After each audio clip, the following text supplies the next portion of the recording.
আসসালামু আলাইকুম। সিপিএসসিএম কর্তৃক আয়োজিত অনলাইন ক্লাসে সবাইকে স্বাগত জানাচ্ছি। আমি সাবিহা রহমান, তোমাদের বাংলা বিষয়ের শিক্ষক। প্রিয় নবম এবং দশম শ্রেণীর শিক্ষার্থীরা, কেমন আছো তোমরা সবাই? আশা করছি তোমরা সবাই ভালো আছো, সুস্থ আছো এবং নিরাপদে আছো। গত ক্লাসে আমি বাংলা প্রথম পত্রের কপোতাক্ষ নদ নিয়ে আলোচনা করেছিলাম। কপোতাক্ষ নদ কবিতাটি সম্পর্কে আমরা বিস্তারিতভাবে জেনেছিলাম, লেখক পরিচিতি সম্পর্কে জেনেছিলাম, লেখক কত সালে জন্মগ্রহণ করেছেন, কোথায় জন্মগ্রহণ করেছেন, তিনি ধর্মান্তরিত হয়েছিলেন কবে, মাইকেল টাইটেল যুক্ত করেছিলেন কবে তার নামের সাথে, তারপর তার বিভিন্ন সাহিত্যকর্ম সম্পর্কে আমরা জেনেছি। এবং এই কপোতাক্ষ নদ পড়তে গিয়ে আমরা কিন্তু বাংলা কবিতার একটা নতুন ধারা সম্পর্কে জেনেছি, যেটি হচ্ছে সনেট বা চতুর্দশপদী কবিতা। তোমাদের জন্য আমি গত ক্লাসে 4 লাইন করে, কখনো কখনো 2 লাইন করে বা 1 লাইন করে সেই কবিতার অন্তর্নিহিত যে ভাবার্থটা আছে সেটি আমরা আলোচনা করেছিলাম এবং লিখে দেখিয়েছিলাম, এবং বলেছিলাম যে তোমরা যাতে বাসায় এগুলো পড়ো ঠিকভাবে, কারণ কবিতাটি অপেক্ষাকৃতভাবে একটু কঠিন, আর যেহেতু নতুন রীতির কবিতা এর জন্য তোমাদের পক্ষে সহজে ধরতে না পারাটাই স্বাভাবিক। আজকে তোমাদের জন্য আমি আলোচনা করব চতুর্দশপদী কবিতা বলি আসলে কি, চতুর্দশপদী কবিতাটা কেন বলা হচ্ছে, বা এই সনেট বা চতুর্দশপদী কবিতার উদ্ভবটা কোথায় হয়েছে, এবং মাইকেল মধুসূদন দত্ত বাংলা সাহিত্যে যে এই নতুন ধারার কবিতাটা নিয়ে আসলেন তিনি আসলে কাকে অনুসরণ করে নিয়ে এসেছিলেন। সেই সাথে আমরা আজকে পড়ব জ্ঞানমূলক প্রশ্ন, কপোতাক্ষ নদের মধ্যে কি কি জ্ঞানমূলক প্রশ্ন আসতে পারে সেগুলো, অনুধাবন প্রশ্ন, এবং তোমাদের যখন ফাইনাল পরীক্ষা হবে বা বোর্ড পরীক্ষা হবে এই কপোতাক্ষ নদকে নিয়ে কোন কোন দিক থেকে আসলে সৃজনশীল প্রশ্ন আসতে পারে সেই সম্ভাব্য কিছু কি নোটস আমি তৈরি করেছি তোমাদের জন্য। আর শুরুতেই তোমাদের যেহেতু আমরা গত ক্লাসে পড়িয়েছিলাম, গত ক্লাসের একটু শব্দার্থগুলো দিয়ে আমরা আজকে শুরু করছি। যে বিরলে মানে হচ্ছে কি ছিল, একান্ত নিরিবিলিতে, নিশা মানে হচ্ছে রাত্রি, ভ্রান্তি মানে হচ্ছে ভুল। এখানে বিরলে শব্দটি মাইকেল মধুসূদন দত্ত এই কারণে ব্যবহার করেছেন, তিনি যখন প্রবাসী ছিলেন, মানে তিনি যখন ফ্রান্সে বসবাস করছিলেন, তখন তিনি তার স্বদেশ, স্বভূমি এবং তার শৈশবের স্মৃতি বিজড়িত যে কপোতাক্ষ নদটা আছে সেই নদের কথা স্মরণ করেছেন। যখনই তিনি একান্তে থেকেছেন তখনই তার মনে দেশপ্রেম এবং দেশের যে নদী আছে বা নদটা আছে সেই নদের কথা মনে হয়েছে। ভ্রান্তি মানে হচ্ছে ভুল। এখানে কপোতাক্ষ নদের কলকল ধ্বনি তিনি অবচেতনে শুনতে পেয়েছেন, যেটাকে তিনি ভ্রান্তির ছলনে বলে আখ্যা দিয়েছিলেন। আমি গত ক্লাসে তোমাদের জন্য লেখক পরিচিতি সম্পর্কে আলোচনা করেছিলাম এবং বাসায় পড়তে বলেছিলাম। আজকে সে বিষয়ে কিছুটা প্রশ্ন করে, যেহেতু তোমরা আমার সামনাসামনি নেই, সামনাসামনি থাকলে হয়তো বা তোমাদের কাছ থেকে আমি উত্তরটা নিতে পারতাম, কিন্তু তোমরা চেষ্টা করবে, যেহেতু আমরা প্রত্যক্ষভাবে ক্লাস করছি না, পরোক্ষভাবে আমরা অংশগ্রহণ তো অবশ্যই করতে পারি, সামনাসামনি না থাকলেও তো আমরা উত্তরগুলো দেওয়ার চেষ্টা করতে পারি। কবি কত খ্রিস্টাব্দে জন্মগ্রহণ করেন, তার অমর কীর্তির নাম কি, সনেটকে বাংলায় কি বলে? কবি কত খ্রিস্টাব্দে জন্মগ্রহণ করেন, তার অমর কীর্তির নাম কি, সনেটকে বাংলায় কি বলে? এর উত্তরটাও আমি তোমাদের জন্য লিখে দিয়েছি যে কবি জন্মগ্রহণ করেছিলেন কত সালে, 1842 খ্রিস্টাব্দে, আর তার অমর কীর্তির নাম হচ্ছে মেঘনাদ বধ কাব্য। মেঘনাদ বধ কাব্য এটা কিন্তু একটা মহাকাব্য এবং বিখ্যাত সৃষ্টি আমাদের মাইকেল মধুসূদন দত্তের। আর সনেটের বাংলায় হচ্ছে চতুর্দশপদী কবিতা বলি। এখন কবি বিদেশে কেন গিয়েছিলেন? আমরা গত ক্লাসে কিন্তু বলেছিলাম যে লেখকের বিদেশে যাওয়ার কারণ কি। তোমরা তোমাদের বন্ধুদের সাথে থাকলে তোমরা এটা ডিসকাস করতে পারতে, একজন এক একটা বলতে আইডিয়া শেয়ার করতে পারতে। তিনি বিদেশে কেন গিয়েছিলেন তার মূল কারণগুলো এখানে আমি উল্লেখ করেছি। সেটি হচ্ছে পাশ্চাত্য জীবনের প্রতি কবির প্রবল আগ্রহ ছিল বলে, ইংরেজি ভাষা ও সাহিত্যের প্রতি তিনি তীব্র আবেগ তার ছিল, ইংরেজি ভাষায় সাহিত্য রচনায় উদ্বুদ্ধ হয়েছিলেন বলে, কারণ হচ্ছে তিনি ইংরেজি ভাষায় সাহিত্য রচনা করে খ্যাতিমান হওয়ার চেষ্টা করেছিলেন, বা তিনি ভেবেছিলেন ইংরেজিতে সাহিত্য রচনা করে তিনি বিখ্যাত হতে পারবেন, সকলের কাছে তিনি সমাদৃত, আদৃত এবং সম্মানিত হতে পারবেন।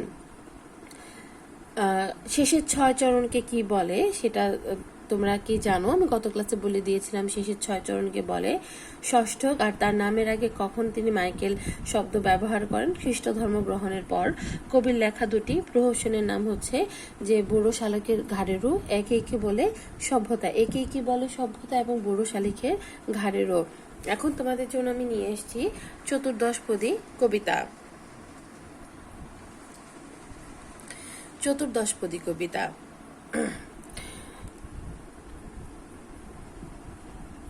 চতুর্দশপদী কবিতা হলো এক ধরনের কবিতা যার উদ্ভব হয়েছিল মধ্যযুগে এবং ইতালিতে। একে ইংরেজিতে সনেট বলা হয়। বাংলা চতুর্দশপদীর সার্থক স্রষ্টা মাইকেল মধুসূদন দত্ত, তিনি 1865 সালে ইতালির কবি পেত্রার্ক এর অনুসরণে ফ্রান্সের ভার্সাই নগরীতে প্রথম চতুর্দশপদী কবিতা রচনা করেন। অর্থাৎ তিনি যখন ফ্রান্সে বসবাস করছিলেন, তখন ফ্রান্সে বসবাসকালীন সময়ে 1865 সালে তিনি ইতালীয় যে কবি ছিলেন পেত্রার্কের যে সনেট রচনার রীতিটা ছিল, সেই রীতিটাকে তিনি অনুসরণ করেছিলেন এবং অনুসরণ করে ফ্রান্সের ভার্সাই নগরীতে থাকাকালীন অবস্থায় তিনি বাংলা ভাষায় প্রথম চতুর্দশপদী কবিতা রচনা করেন। এই চতুর্দশপদী কবিতা রচনার বা কবিতার বৈশিষ্ট্যগুলো হলো, কবিতাগুলো 14 চরণে লেখা। চরণ মানে হচ্ছে লাইন। প্রত্যেকটা কবিতাই 14 লাইনে থাকবে। প্রতি চরণ বা লাইনে মোট 14টি করে মাত্রা থাকবে। এর প্রথম 8 চরণ স্তবককে বলা হয় অষ্টক এবং পরবর্তী 6 চরণের স্তবককে ষষ্ঠক বলে। এই অষ্টকে থাকে ভাবের প্রবর্তনা, ষষ্ঠকে থাকে ভাবের পরিণতি। মানে হচ্ছে তিনি পুরো কবিতায় একটা মূল ভাব প্রকাশ করতে চেয়েছেন। আর প্রথম 8 লাইনের মধ্যে চতুর্দশপদী কবিতায় কি ভাবটা তিনি প্রকাশ করতে চেয়েছেন সেটা লেখক বোঝাবেন এবং পরবর্তী 6 লাইনে ওই ভাবটাকে পরিপূর্ণভাবে পরিণতি দান করবেন। মূলত এই জাতীয় কবিতায় কবির হৃদয়ের যে ব্যাকুলতা, স্বদেশ প্রেম এবং আবেগ ধ্বনিত হয়েছে। চতুর্দশপদী কবিতায় কয়েক প্রকারের অন্তর্মিল দেখা যায়। কপোতাক্ষ নদ একটি চতুর্দশপদী কবিতা। এই কবিতায় কবি কপোতাক্ষ নদকে স্মরণ করার নানা ভঙ্গিমার মাধ্যমে অষ্টকে ভাবের প্রবর্তনা করেছেন এবং এর প্রতি ভালোবাসা প্রকাশের মাধ্যমে ষষ্ঠকে ভাবের পরিণতি দেখিয়েছেন। কপোতাক্ষ নদ কবিতার মিল বিন্যাস হচ্ছে ক খ ক খ ক খ খ খ এবং ষষ্ঠকের মিল বিন্যাস হচ্ছে গ ঘ গ ঘ এবং গ ঘ। এই কবিতায় তোমরা যদি লক্ষ্য করো তাহলে দেখবে প্রথমে কিন্তু সেই কপোতাক্ষ নদের কথা মনে করেছে, তারপর অবচেতনভাবে কপোতাক্ষ নদের কথা তার স্মরণ হয় সেটা বলেছে। অনেক দেশে সে বিভিন্ন ধরনের নদ নদী দেখেছে, কিন্তু কপোতাক্ষ নদের মতো কোনো নদ তার কাছে আদরণীয় হয়ে ওঠেনি বা এতটা ভালো লাগেনি তার কাছে। এবং এই নদকে কিন্তু তিনি মাতৃভূমির দুগ্ধস্রোতরূপী বলে তুলনা করেছেন। এবং পরবর্তীতে গিয়ে শেষ 6 চরণে গিয়ে প্রথমে কপোতাক্ষ নদ সম্পর্কে বলেছেন, কপোতাক্ষ নদের সাথে তার স্মৃতি বিজড়িত যে শৈশবটা কেটেছে সেই সম্পর্কে ধারণা দিয়েছেন এবং শেষ পর্যায়ে এসে কিন্তু তিনি তার এই আবেগটা প্রকাশ করেছেন আর কখনো দেখা হবে কিনা এবং যতদিন যাবে তার সাথে কপোতাক্ষ নদের দেখা হওয়ার বা জন্মভূমিতে ফিরে আসার যে সংশয় বা দ্বিধা ছিল সেটা আসলে আসতে পারবে কিনা এই বিষয়ে তিনি সন্দেহ প্রকাশ করেছিলেন এবং কপোতাক্ষ নদকে বন্ধু হিসেবে সম্বোধন করে তিনি বঙ্গবাসীর কানের কাছে এটা বলতে বলেছিলেন যে কপোতাক্ষ নদ প্রবাসে বসেও বাংলার গান এবং সঙ্গীতের মধ্য দিয়ে জন্মভূমি তথা কপোতাক্ষ নদকে স্মরণ করে এটা যেন বঙ্গবাসী কাছে কপোতাক্ষ নদ পৌঁছে দেয়। এই বিষয়টাই হচ্ছে গিয়ে চতুর্দশপদী কবিতাবলীর মূল বিষয়, যে প্রথমে একটা ভাব থাকবে 8 লাইনের মধ্যে এবং পরবর্তী 6 লাইনের মধ্যে ওই ভাবটা পূর্ণতা পাবে। জ্ঞানমূলক প্রশ্ন 1 নম্বর হচ্ছে কবির সর্বদা মনে পড়ে কপোতাক্ষ নদের কথা। 2 কবি কপোতাক্ষ নদের কথা ভাবেন বিরলে। এখানে কিন্তু তোমরা শব্দার্থটা দিতে পারবা না যে একান্ত নিরিবিলিতে, কারণ জ্ঞানমূলকের ক্ষেত্রে বইয়ে যা আছে তাই দিতে হয়। 3 নাম্বার হচ্ছে কবি সর্বদা শুনতে পান কপোতাক্ষ নদের কলকল ধ্বনি। 4 নাম্বার কবির মনে ভ্রান্তির ছলন হচ্ছে কপোতাক্ষ নদের কলকল ধ্বনি, কারণ তিনি দেশ থেকে অনেক বেশি দূরে আছেন। যেহেতু দেশ থেকে এত দূরে আছেন স্বাভাবিকভাবেই কোনো নদীর বয়ে যাওয়া জল বা স্রোতের শব্দ তার শোনার কথা না। বিশেষ করে শৈশবের স্মৃতিবিজড়িত কপোতাক্ষ নদের কথা তার স্মরণে ছিল, কিন্তু সেটা এত দূরে থেকে শোনা সম্ভব না। কিন্তু অবচেতন মনে তিনি যখন থাকেন তখন তিনি কপোতাক্ষ নদের এই কলকল ধ্বনি মনে হয় শুনতে পান। তিনি জানেন যে এটা তার জন্য একটা ভ্রান্তি বা ভুল, বা এটা একটা ছলনা, এটা মিথ্যা। তারপরেও তিনি এই ভ্রান্তির মাঝেই সুখ বা আনন্দ খুঁজে পান। 5 নম্বর হচ্ছে কবি স্নেহের তৃষ্ণা মেটে কপোতাক্ষের জলে। 6 নম্বর কবির নিকট কপোতাক্ষের জল হচ্ছে দুগ্ধ স্রোতরূপী। কবি কপোতাক্ষের জলকে তুলনা করেছেন কিসের সাথে? দুগ্ধ স্রোতের সাথে। কপোতাক্ষ নদ কি রূপ কর দেয়? উত্তর হচ্ছে বাড়ি রূপ কর দেয়। কপোতাক্ষ নদ কি রূপ কর দেয়? উত্তর হচ্ছে বাড়ি রূপ কর দেয়। 8 হচ্ছে কপোতাক্ষ নদ কর দেয় সাগরকে। এই কবিতায় প্রজা বলা হয়েছে কপোতাক্ষ নদকে এবং রাজা বলে সম্বোধন করেছেন কবি সাগরকে। কপোতাক্ষ নদকে সম্বোধন করেছেন কবি সখা বলে। এই কবিতায় কপোতাক্ষ নদকে কবি কি বলে সম্বোধন করেছেন? সখা বা বন্ধু হিসেবে। কপোতাক্ষ নদকে কবি হৃদয়ের কাতরতা প্রকাশ করতে বলেছেন কাদের কাছে? উত্তর হচ্ছে বঙ্গবাসীর কাছে। কপোতাক্ষ নদকে কবি হৃদয়ের কাতরতা প্রকাশ করতে বলেছেন বঙ্গবাসীর কাছে। কবি প্রবাস জীবনে কপোতাক্ষ নদকে স্মরণ করেছেন প্রেমভাবে। চতুর্দশপদী কবিতাকে ইংরেজিতে বলে সনেট। সনেটের প্রথম 8 চরণের স্তবককে বলা হয় অষ্টক। সনেটের পরবর্তী 6 চরণকে বলা হয় ষষ্ঠক। অষ্টকে থাকে ভাবের প্রবর্তনা, ষষ্ঠকে থাকে ভাবের পরিণতি। কপোতাক্ষ নদ কবিতার মিল বিন্যাস হচ্ছে প্রথম যেটা হচ্ছে 8 লাইন সেটার হচ্ছে কখ, কখ, কখ এবং খক, এবং পরবর্তীতে 6 লাইনের মিল বিন্যাস হচ্ছে গঘ, গঘ এবং গঘ।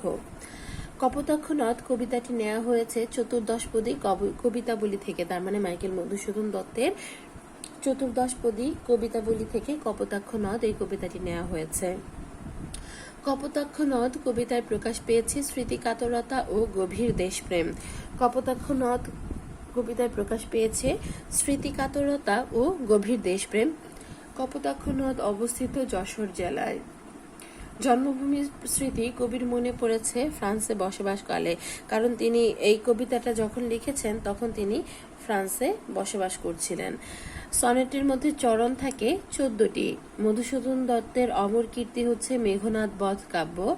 কপোতাক্ষ নদ রচিত হয়েছে কোন ছন্দে? উত্তর হচ্ছে অমিত্রাক্ষর ছন্দে। মধুসূদন দত্ত খ্রিস্ট ধর্ম গ্রহণ করেন 1843 সালে।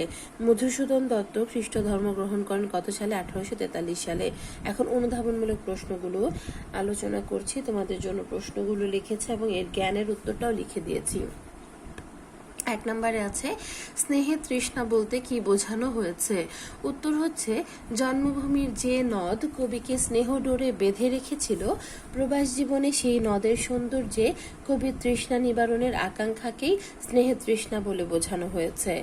জন্মভূমির যে নদ, বিশেষ করে কপোতাক্ষ নদ, কবিকে স্নেহ ডোরে বেঁধে রেখেছিল, প্রবাস জীবনে সেই নদের সৌন্দর্যে কবির তৃষ্ণা নিবারণের আকাঙ্ক্ষাকেই স্নেহে তৃষ্ণা বলে বোঝানো হয়েছে। 2 হচ্ছে ভ্রান্তির ছলনে বলতে কি বোঝানো হয়েছে? জ্ঞানমূলক উত্তরটা হচ্ছে অবচেতন মনে হঠাৎ কপোতাক্ষ নদের কলকল ধ্বনি উপলব্ধি করাকেই কবি ভ্রান্তির ছলনে বলেছেন।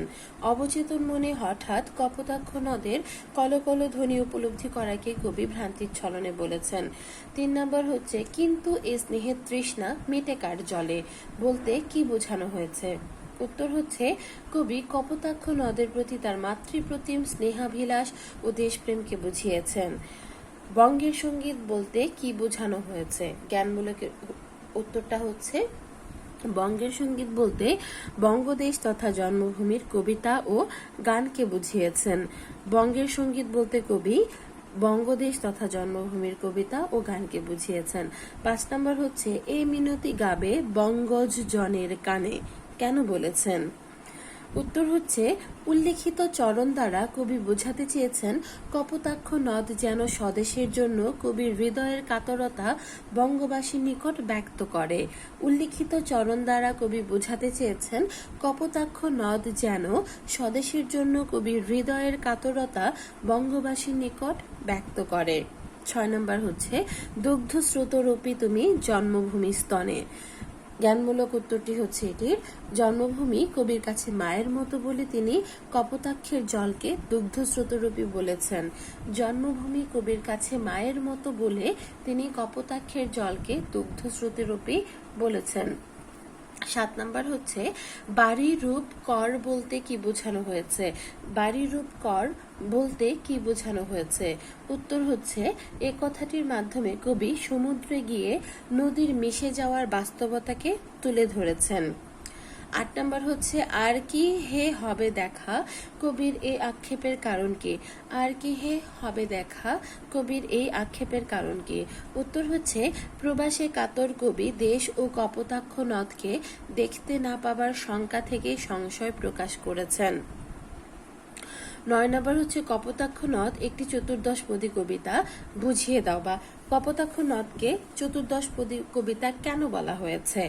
উত্তরটি হচ্ছে জ্ঞানমূলক যে অংশটার সেটার উত্তর হচ্ছে ভাব ও আঙ্গিক গঠনগত দিক থেকে কপোতাক্ষ নদ একটি চতুর্দশপদী কবিতা। ভাব ও আঙ্গিক গঠনগত দিক থেকে কপোতাক্ষ নদ একটি চতুর্দশপদী কবিতা। কারণ আমরা জেনেছি চতুর্দশপদী কবিতা 14টি লাইন থাকে, প্রত্যেকটা পর্বে 14টা মাত্রা থাকে এবং দুটি অংশে বিভক্ত থাকে, অষ্টক এবং ষষ্ঠক।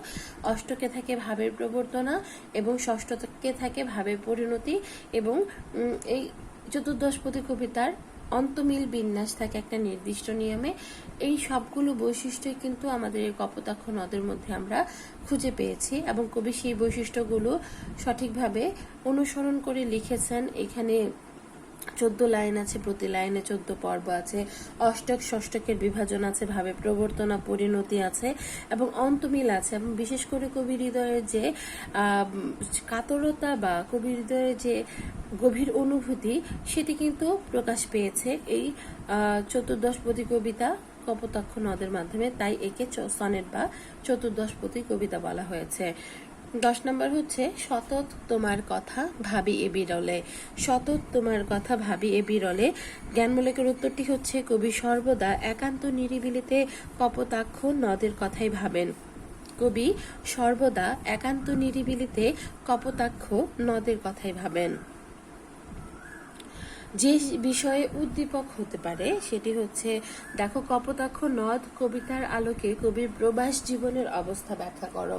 এমন হতে পারে কোনো একজন মানুষ প্রবাসে আছেন, তিনি খুব আনন্দে আছেন, ভালোভাবে জীবন কাটাতে পারছেন। আবার এমন হতে পারে প্রবাস জীবনে গিয়ে সে দুঃখ দুর্দশায় পতিত হয়েছে। এক্ষেত্রে কিন্তু কবির সাথে উদ্দীপকের কোনো চরিত্রের মিল থাকতে পারে, কারণ কবি কিন্তু প্রবাসে গিয়েছিলেন খ্যাতি লাভ করার জন্য, ইংরেজি সাহিত্য রচনা করার মাধ্যমে, কিন্তু সেক্ষেত্রে তিনি ব্যর্থ হয়েছেন। এই বিষয়টি নিয়ে উদ্দীপক হতে পারে। আবার 2 নাম্বার হচ্ছে কপোতাক্ষ নদ কবিতার আলোকে সনেট এর বৈশিষ্ট্য লেখো। সনেট বা চতুর্দশপদী কবিতার বৈশিষ্ট্য কি, এটা এ বিষয় নিয়ে তোমাদের উদ্দীপক আসতে পারে। এক্ষেত্রে সনেটের বৈশিষ্ট্যগুলো তোমাদের উল্লেখ করতে হবে এবং কপোতাক্ষ নদের ক্ষেত্রে যে সনেটের বৈশিষ্ট্যগুলো সঠিকভাবে অনুসরণ করা হয়েছে সে বিষয়টি উল্লেখ করতে হবে। 3 নাম্বার হচ্ছে কপোতাক্ষ নদ কবিতার আলোকে কবি স্মৃতি কাতরতা স্বরূপ ব্যাখ্যা করো। স্মৃতি কাতরতা মানে শৈশবের স্মৃতি বিজড়িত কপোতাক্ষ নদ তার জন্মভূমির যে প্রতি মমত্ববোধ এই বিষয়টা আসবে। তারপর কপোতাক্ষ নদ কবিতার আলোকে কবির দেশপ্রেমের দিকটি ব্যাখ্যা করো। এটা মূলত দেশপ্রেমমূলক কবিতা এবং স্মৃতি কাতরতা তিনি দেখিয়েছেন অবশ্যই এই কবিতায়। কারণ জন্মভূমিকে যদি না ভালোবাসা যায় তাহলে জন্মভূমিতে যে নদ বা নদী আছে তার প্রতি টান থাকার কথা না। লেখক যেহেতু এখানে তার অন্তরের টান বা অন্তরের গভীর অনুরাগ প্রকাশ করেছিলেন, এটি কপোতাক্ষ নদ প্রতি এটি তার দেশপ্রেমের এক অনন্য নিদর্শন। কপোতাক্ষ নদ কবিতায় কবি প্রবাস জীবনের দুঃখ বোধের কারণ ব্যাখ্যা করো। তারপর বা একাকিত্বের কারণটাও আসতে পারে। আবার কপোতাক্ষ নদ কবিতা অবলম্বনে শৈশব স্মৃতির তাৎপর্য বিশ্লেষণ করো। তিনি কিন্তু শৈশবের স্মৃতি বিজড়িত কপোতাক্ষ নদকেই খুব বেশি আপন মনে করছেন, ভালোবাসেন এবং সেখানে কিন্তু তিনি আটকে আছেন। এই কপোতাক্ষ নদের সৌন্দর্য ছাড়া পৃথিবীর অন্য কোনো নদের সৌন্দর্য তার স্নেহের তৃষ্ণাটা মেটাতে পারবে না। কবিতায় কবির সাথে কপোতাক্ষ নদের সম্পর্ক বিচার করো। অবশ্যই তার সাথে একটা আত্মিক সম্পর্ক রয়েছে কবির, কারণ শৈশবে যে জায়গায় মানুষ সময় কাটায় সেই শৈশবের স্মৃতি বিজড়িত জায়গাটা সারা জীবন তার জীবনে কি করে, প্রভাব ফেলে এবং সারা জীবন কিন্তু তার স্মৃতিতে জাগরুক বা জাগ্রত থাকে। এই বিষয়গুলো নিয়ে উদ্দীপক আসতে পারে। এখন তোমাদের জন্য বাড়ির কাজ থাকবে। কপোতাক্ষ নদকে কেন চতুর্দশপদী কবিতা বলা হয়েছে তা লিখে আনবে। বাড়ির কাজ থাকবে কপোতাক্ষ নদকে কেন চতুর্দশপদী কবিতা বলা হয়েছে তা লিখে আনবে। এক্ষেত্রে কিন্তু সনেটের বৈশিষ্ট্যটা অবশ্যই উল্লেখ করতে হবে এবং মাইকেল মধুসূদন দত্ত কপোতাক্ষ নদ এটি লিখতে গিয়ে আসলে কাকে অনুসরণ করেছিলেন সে বিষয়টি কিন্তু তোমরা উল্লেখ করবে অবশ্যই। আর সনেট বা কপোতাক্ষ নদের বৈশিষ্ট্য তোমরা সুন্দর করে শিখে ফেলবে, কারণ এটি মুখস্থ করতে হবে। বুঝতে তো অবশ্যই পড়তে হবে, বুঝতে হবে এবং মুখস্থ করতে হবে। আশা করছি তোমরা কপোতাক্ষ নদ এই কবিতাটি ঠিকভাবে বাসায় পড়েছো। কোথাও যদি তোমাদের সমস্যা থাকে তুমি অবশ্যই সেটা তোমাদের নোট খাতায় বা হোমওয়ার্কের খাতায় টুকে রাখবে। স্কুল খোলা হলে অবশ্যই তুমি আমাকে অথবা আমাদের বাংলা যে শিক্ষকরা আছেন তাদেরকে অবশ্যই দেখাবে। সে পর্যন্ত সবাই ভালো থাকবে, সুস্থ থাকবে, নিরাপদে থাকবে এবং সবসময় মনে রাখবে যে জীবন অনেক বেশি মূল্যবান। বেঁচে থাকার জন্য কিছু কিছু ক্ষেত্রে অনেক কিছুই ছাড় দিতে হয়। এখন তোমরা ওই ছাড়টুকু দাও, ইনশাল্লাহ ভবিষ্যতে তোমাদের জন্য সোনালী সুদিন আসবে এবং তোমরা অনেক বেশি সুস্থ থাকবে, সফলতার শিখরে আরোহণ করবে। এই জন্য কিন্তু বাসায় অবশ্যই পড়ালেখা করতে হবে। অলস ভাবে বসে থাকলে ব্রেনটাকে মরিচা ফেলা যাবে না। ব্রেনের মধ্যে সবসময় ব্রেনটাকে কাজের উপরে রাখতে হবে। তোমাদের সর্বাঙ্গীন মঙ্গল এবং সুস্থ জীবন কামনা করছি। সবাইকে ধন্যবাদ। আসসালামু আলাইকুম। আল্লাহ হাফেজ।